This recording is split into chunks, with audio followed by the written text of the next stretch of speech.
ভগবান শ্রীরামচন্দ্রের জন্মভূমি অযোধ্যার মন্দিরের উল্টো দিকে একটা কিউরিও কালেকশানের দোকান।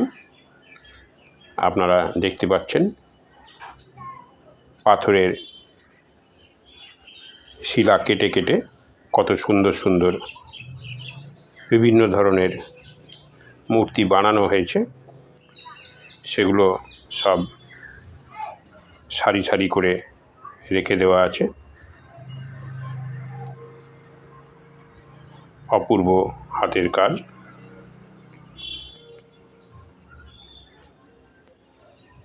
দেখুন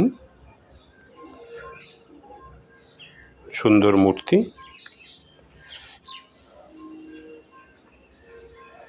এই ভিডিওটা আমরা আপনাদের জন্য আপলোড করলাম। আপনারা ভিডিও দেখুন এবং এপিস ক্রিয়েশন চ্যানেলটিকে সাবস্ক্রাইব করে সব সময় আমাদের সঙ্গে থাকুন।